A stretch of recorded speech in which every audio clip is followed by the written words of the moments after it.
Hello friends, welcome to my channel. তো আজকের ভিডিওতে আমরা গ্যাসের গতীয় তত্ত্ব চ্যাপ্টারের প্রবলেম সেট 1-এর পার্ট 3 নিয়ে হাজির হয়েছি। আজকে আমরা 8 দাগের অঙ্ক থেকে নিয়ে আলোচনা করব। তো 8 দাগের অঙ্কটিতে কী বলা হয়েছে দেখো। 8 দাগের অঙ্কটিতে বলা হয়েছে কোনো গ্যাসের উষ্ণতা 77 ডিগ্রি সেলসিয়াস থেকে 277 ডিগ্রি সেলসিয়াস করা হলে গ্যাস অণুগুলির গতিশক্তি কী অনুপাতে বৃদ্ধি পাবে। আমাদের গ্যাস অণুগুলির অনুপাতের বৃদ্ধি পাওয়ার অনুপাতটাকে আমাদের বের করতে বলা হয়েছে, তো আমরা সেটি বের করব। তো এক্ষেত্রে আমরা প্রথমে 27 ডিগ্রি সেলসিয়াস উষ্ণতায়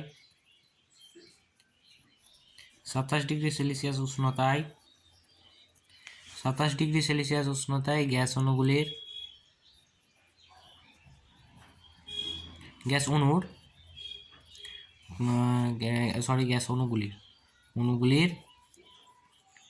গতিশক্তি E1 দিয়ে বলছি আমরা সেটাকে। E1 ইকুয়ালস টু, ফর্মুলা কি জানি, 3/2 ইন্টু এন আর টি। এটাই তো তোমরা ফর্মুলা জানো।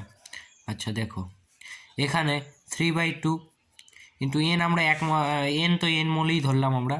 আর এর মান সর্বক্ষেত্রে কনস্ট্যান্ট, তো আরই থাকলো, আর এর মানটা বসালাম না, যেহেতু বলে দেওয়া নেই তো বসালাম না।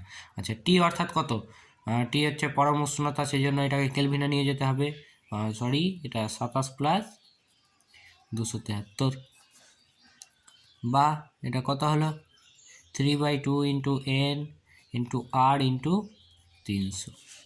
এটা হলো আমাদের 27 ডিগ্রি সেলসিয়াস উষ্ণতায়।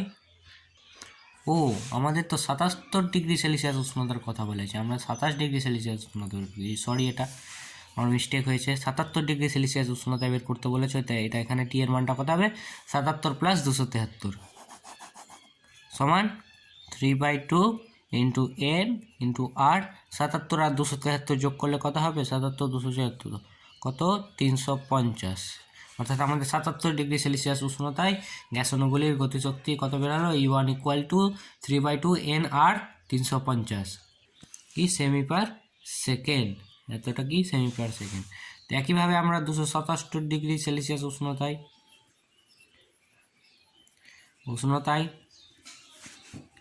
পেয়ে যাব 277 ডিগ্রি সেলসিয়াস উষ্ণতার ক্ষেত্রে আমরা কি পাবো, E2 equals to 3/2 of N. একই পরিমাণ দুটো গ্যাস নিয়েছি, আর তো আরই থাকবে টি অর্থাৎ কি 277, মানে 277 plus 273 equals to 3/2 N R into 277 273 কত হলো 550 সেমি পার সেকেন্ড। এখন আমাদের কাছে কি অনুপাতে গ্যাসের গড় গতিশক্তি বৃদ্ধি পাবে সেটা চেয়েছে, অণুগুলির গতিশক্তি বৃদ্ধি পাবে সেটা চাওয়া হয়েছে। তো আমরা E1/E2 করলে কি পাবো, E1/E2 ইকুয়ালস টু কী পাবো, 3/2, প্রথম ক্ষেত্রে কত পেয়েছিলাম 3/2 এন আর 350 বাই দ্বিতীয় ক্ষেত্রে 3/2 এন আর কত 550। অর্থাৎ আমাদের এটা কথা হবে 350 বাই 550। 0 0 ক্যান্সেল আউট, 7 দিয়ে কাটি, 5 দিয়ে কাটলে এটা হয়ে যাবে উপরে 7 আর নিচে হয়ে যাবে 11, সমান কত হলো 7/11। অতএব আমাদের কি হচ্ছে অ্যান্সারটা, গ্যাস অণুগুলির গতিশক্তি 7:11 অনুপাতে বৃদ্ধি পাবে। তো এই ছিল তোমাদের এই অঙ্কটি। তো আমরা পরের 9 দাগের অঙ্কটি দেখব। 9 দাগের অঙ্কর ক্ষেত্রে কি বলা হয়েছে, এইচটিপিতে নাইট্রোজেনের ঘনত্ব 1.25 গ্রাম পার লিটার হলে নাইট্রোজেন অণুগুলির বেগের বর্গসাধ্য মূল বা আরএমএস বেগ নির্ণয় করো। তো বন্ধুরা, আমাদের এই অঙ্কটির ক্ষেত্রে কি তোমাদের দেওয়া হয়েছে, হাইড্রোজেন গ্যাসের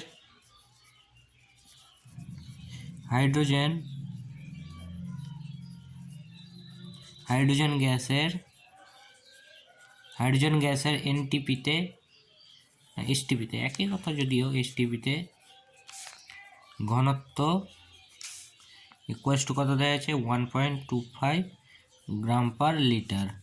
বা আমরা এটাকে গ্রাম পার সেমি কিউব এক একে নিয়ে যেতে গেলে কী হবে 1525 ইন্টু 1.25 ইন্টু 10⁻³ গ্রাম পার সেমি কিউব। এটি তো এখন আমাদের কাছে এই হাইড্রোজেন গ্যাসের অণুগুলির গ্যাসের বর্গসাধ্য বেগ চাওয়া হয়েছে। আচ্ছা, বর্গসাধ্য বেগের ফর্মুলা কি জানো তোমরা? C √3p/ρ, এটি তো। আচ্ছা, এখানে পি মানে প্রেসার, প্রেসার মানে চাপ, চাপ তোমাদের কি বলা হয়েছে এসটিপিতে, এসটিপিতে চাপ কত হয় 76 ইন্টু 13.6 ইন্টু 980। তোমরা সকলেই জানো এই মানটা 76 ইন্টু 13.6 ইন্টু 980। আর ঘনত্ব কত দেওয়া হয়েছে তোমাদের 1.25 ইন্টু 10⁻³ এবার এটা শুধু আমাদের ক্যালকুলেশন করতে হবে। এটা হয়ে যাবে সেমি পার সেকেন্ড। ক্যালকুলেশন করো। আমাদের এটা ক্যালকুলেশন করলে কত দাঁড়াবে? ক্যালকুলেশন করলে মান দাঁড়াবে 4.93 ইন্টু 4 সেমি পার সেকেন্ড। অর্থাৎ আমাদের আরএমএস বা বর্গসাধ্য বেগের মানটা কত হলো 4.93 ইন্টু 10⁻4 সেমি পার সেকেন্ড। তো আমরা পরবর্তী অঙ্কটি দেখব। পরের 10 দাগের অঙ্কটির ক্ষেত্রে কী বলা হয়েছে? কোনো হাইড্রোজেন অণুর গড় বর্গবেগের বর্গমূল 27 ডিগ্রি সেলসিয়াস উষ্ণতার কার্বন ডাই অক্সাইড অণুর গড় বর্গবেগের বর্গমূল মানের সমান হবে। কার্বন ডাই অক্সাইড অণু হাইড্রোজেন অণুর চেয়ে 22 গুণ ভারী। আমাদের অঙ্কটির ক্ষেত্রে কী দেওয়া হয়েছে? প্রথমে আমরা দেখে নিই প্রদত্ত জিনিসটা। কার্বন ডাই অক্সাইড CO2 কি বলেছে? হাইড্রোজেন CO2 অণু হাইড্রোজেন অণু অপেক্ষা 22 গুণ ভারী। এটা যদি হয় তবে আমরা ধরি প্রতিটি CO2 অণুর ভর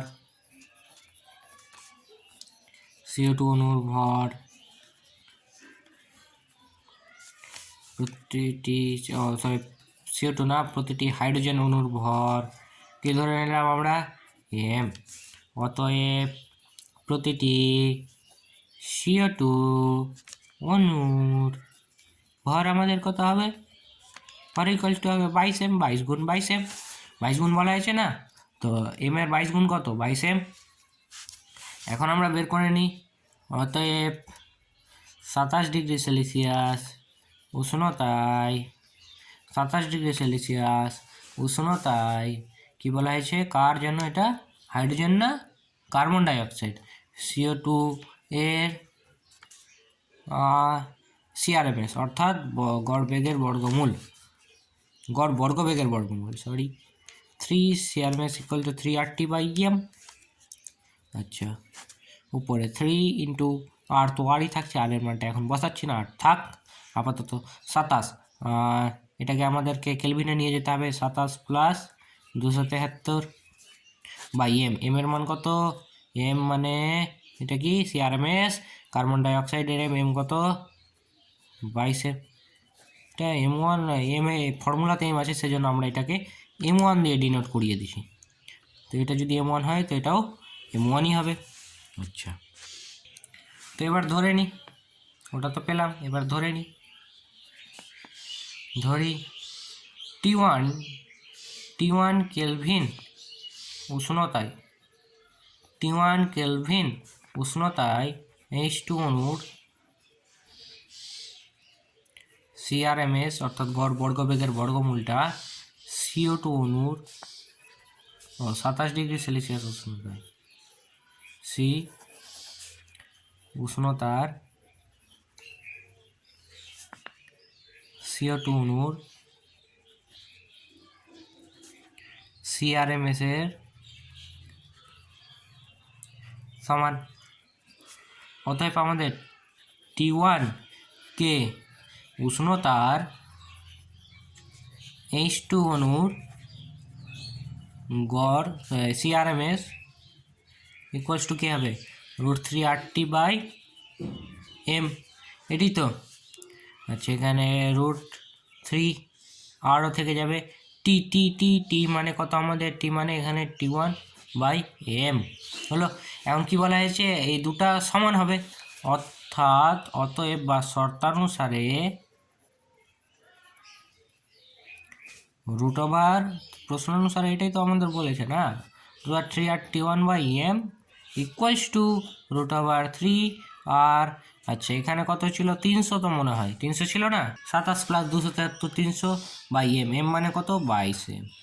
উভয় পক্ষকে স্কোয়ার করে দিই সমাধান করার জন্য, এটাকে সমাধান করে আমাদের টি এর মানটা লাগবে তো 3r/T1/m equals to 3r × 300/22m। এখানে এম এম ক্যান্সেল আউট আর ক্যান্সেল আউট, 3 ক্যান্সেল আউট, বা আমাদের T1 ইকুয়ালস টু কত টিকছে 300/22, 300/22 ক্যালকুলেশন করতে হবে, তো আমাদের ক্যালকুলেশন করলে হবে 13.6K। এটাই তো আমাদের অর্থাৎ কি দাঁড়াচ্ছে আমাদের অর্থাৎ 13.6K উষ্ণতায় H2 এর CRMS ও 27°C উষ্ণতায় CO2 এর CRMS সমান হবে। কি হবে? সমান হবে। তো আমরা পরবর্তী অঙ্কটি দেখব। পরের 11 দাগের অঙ্কে কি বলা হয়েছে দেখো, কোনো আদর্শ গ্যাসের তাপমাত্রা 120K থেকে 480K করা হলো। গ্যাসটির তাপমাত্রা 120K তাপমাত্রায় আরএমএস বেগ যদি ভি হয়, তবে 480K তাপমাত্রায় আরএমএস বেগ কত হবে আমাদের সেটা নির্ণয় করতে বলছে। তো আমরা এই অঙ্কটি দেখব। আচ্ছা, এই অঙ্কটি করার আগে তোমাদের আমি বলে দিই, তোমরা তাপমাত্রা এবং গড় বেগের অর্থাৎ আরএমএস বেগের সঙ্গে সম্পর্কটা কি জানো? সি ভ্যারিজেস টু √T, বা আমরা এখানে ভ্যারিজেসটা তুলে নিলে একটা কনস্ট্যান্ট কে নিয়ে আসলাম, K√T, কে ইকুয়ালস টু একটা ভেদ ধ্রুবক। ঠিক আছে, এটা হয়ে গেল আমাদের ফর্মুলা। আমরা এই ফর্মুলার সাহায্যে এখন অঙ্কটা করব। আচ্ছা, আমাদের কি বলা হয়েছে 120K উষ্ণতায়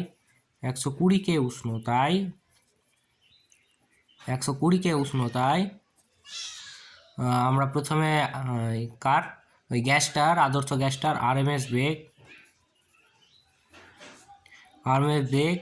আমাদের কত বলা যায়, বেগ সমান কত বলা যাচ্ছে ভি।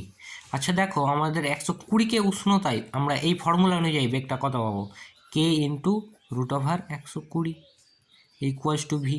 এখান থেকে আমরা কে এর মানটা বের করে নিই। কে এর মান বের করলে হবে V/100 √120। এখন 480K উষ্ণতায়, এখন যদি আমরা 480K উষ্ণতার কথা বলি, 480K উষ্ণতায় আরএমএস বেগ ইকুয়ালস টু কত হবে, K × √480। আচ্ছা, এখানে কে এর মানটা বসিয়ে দাও, তো V/√120 × √480। আচ্ছা, এটা ইকুয়ালস টু কত হবে, V × √480/120। এটা ক্যান্সেল আউট হলে 4 সমান কি V × √4 বা 2V। অর্থাৎ 480K উষ্ণতার আরএমএস বেগটা কত হলো আমাদের 2V। এই ছিল তোমাদের এই সহজ ছোট্ট একটি অঙ্কটি। এরপর আমরা 12 দাগের অঙ্ক নিয়ে আলোচনা করছি।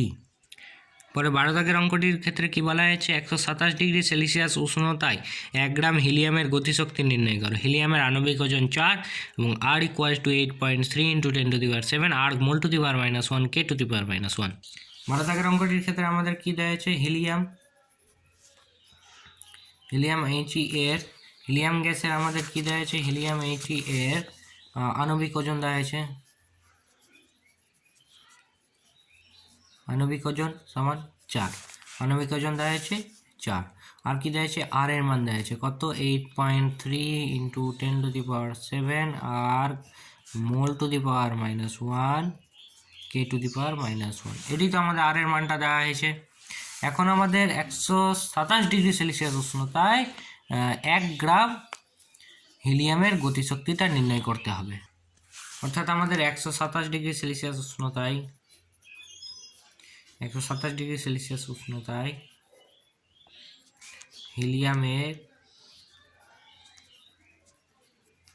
হিলিয়ামের গতিশক্তি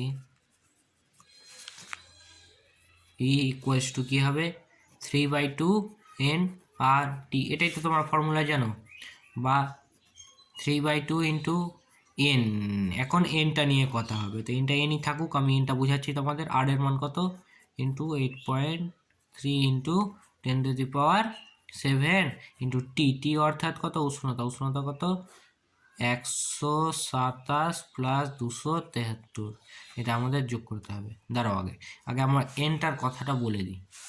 আচ্ছা, হিলিয়ামের আণবিক ওজন 4, অর্থাৎ 4 গ্রাম হিলিয়াম সমান 1 মোল হিলিয়াম। আচ্ছা, ওই হিসাবে 1 গ্রাম হিলিয়াম সমান কত হবে 1/4 মোল হিলিয়াম। এটি তো, অর্থাৎ আমাদের 1 গ্রাম সমান কত মোল বেরোচ্ছে 1/4 মোল। তো আমরা এন সমান কত পেয়ে গেলাম, অতএব এন সমান 1/4 মোল। এই মানটাও তো বসিয়ে দিই। ই সমান 3/2 ইন্টু 1/4 ইন্টু 8.3 ইন্টু 10⁻7 ইন্টু এটা কত হচ্ছে 127 প্লাস 273, 300, 400। এটা 4 দিয়ে কাটলে 100, আর 100কে যদি আমরা 2 দিয়ে কাটি তবে 50। তো এটা আমাদের ক্যালকুলেশন করতে হবে। তোমরা ক্যালকুলেশন করো, ক্যালকুলেশন করো, ক্যালকুলেশন করো। তো এটা তোমাদের ক্যালকুলেশন করলে দাঁড়াবে 1 পয়েন্ট, দাঁড়াও 1 মিনিট, ক্যালকুলেশন 1 পয়েন্ট কেন হবে, ক্যালকুলেটর ভুল চাপলাম কি নাকি। এটা দাঁড়াবে তোমাদের কিছু 8.14 ইন্টু 10⁻13। কত দাঁড়াবে 8.14 ইন্টু 10⁻13। ও না না না, আমি এখানে একটা মিস্টেক করে দিয়েছি, সরি। এটা হবে 1.245 ইন্টু 10⁻10, হ্যাঁ 10⁻10। বা তোমাদের অ্যান্সারে যেটা দেওয়া আছে 12 into 12.45 into 10⁻9 semi per second. তো এই ছিল তোমাদের এই অঙ্কটিতে। আমরা পরবর্তী অঙ্কটি দেখব। তো আমাদের পরে 13 দাগের অঙ্কটিতে কী বলা হয়েছে দেখো। 13 দাগের অঙ্কটিতে বলা হয়েছে এনটিপিতে অক্সিজেনের আরএমএস বেগ 4.6 ইন্টু 10⁻4 সেমি পার সেকেন্ড হলে এনটিপিতে অক্সিজেনের ঘনত্ব কত। আমাদের এই অঙ্কটির ক্ষেত্রে এনটিপিতে অক্সিজেনের আরএমএস বেগ, অক্সিজেনের আরএমএস বেগ দেওয়া আছে। কত দেওয়া আছে 4.6 ইন্টু 10⁻4 সেমি পার সেকেন্ড। এটাই তো আমাদের অক্সিজেনের আরএমএস বেগ, এটা দেওয়া হয়েছে। আর কি দেওয়া হয়েছে, কি চাওয়া হয়েছে এনটিপিতে অক্সিজেনের ঘনত্ব। আর এখন আমরা জানি আরএমএস বেগ সি ইকুয়ালস টু √3p/ρ, এটাই তো ফর্মুলা। বা এখান থেকে আমাদের রো এর মানটা বের করতে হবে। তো আমরা রো ইকুয়াল টু কী পাবো, রো ইকুয়াল টু এ স্কোয়ার করে দিই উভয় পক্ষকে, 3p/ρ, C square equal to 3p/ρ, বা rho equals to 3p/c square. Rho equals to কী পাবো আমরা 3p/c স্কোয়ার। আচ্ছা, এখন এনটিপিতে যেহেতু বলা হয়েছে, তো এনটিপিতে পি অর্থাৎ প্রেসার অর্থাৎ চাপ, চাপের মানটা কত তোমাদের 76 ইন্টু 13.6 ইন্টু 980 বাই সি অর্থাৎ তোমাদের দেওয়া হয়েছে 4.6 আরএমএস বেগ 10⁻4 তা হোল স্কোয়ার। এবার এটা আমাদের ক্যালকুলেশন করে দিলে হয়ে গেল অ্যান্সারটি। ক্যালকুলেশন করো, ক্যালকুলেশন করো, ক্যালকুলেশন করলে তোমাদের দাঁড়াবে 1.43 ইন্টু 10⁻³ গ্রাম পার সেমি কিউব। অর্থাৎ আমাদের এনটিপিতে অক্সিজেন গ্যাসের ঘনত্ব কত বেরোলো 1.43 ইন্টু 10⁻³ গ্রাম পার সেমি কিউব। তো আমরা পরে 14 দাগের অঙ্ক নিয়ে আলোচনা করবো। 14 দাগের অঙ্কটিতে কী বলা হয়েছে, 3940 K উষ্ণতায় কোনো গ্যাসের একটি অণুর গড় গতিশক্তি নির্ণয় করো। R equal to 8.31 into 10⁻7 erg mole to the power -1 K to the power -1 হবে। N equal to 6.025 into 10⁻23। তো আমরা এই অঙ্কটি দেখব। তোমাদের এই অঙ্কটির ক্ষেত্রে প্রথমে কী দেওয়া আছে, আর এর মানটা দেওয়া আছে। আর ইকুয়ালস টু লিখে নিই 8.31 into 10⁻7 erg mole to the power -1 K to the power -1, এটা আমাদের দেওয়া হয়েছে। আর কি দেওয়া হয়েছে এন, অর্থাৎ গ্যাসটিতে মোট অণুর সংখ্যা দেওয়া হয়েছে 6.025 ইন্টু 10⁻23। এন অর্থাৎ কি অ্যাভোগাড্রো সংখ্যা, এটা হ্যাঁ অ্যাভোগাড্রো সংখ্যা, মনে আছে তো, ভুলে গেছিলাম মনে হয় সকলে। হ্যাঁ, তো এন ইকুয়াল টু 6.025 ইন্টু 10⁻23। আচ্ছা, এটা মানে কি 1 মোল গ্যাসে উপস্থিত অণুর সংখ্যা। আমাদের এখানে হিসাবটা কি দিয়ে করতে হবে, একটা অণু দিয়ে।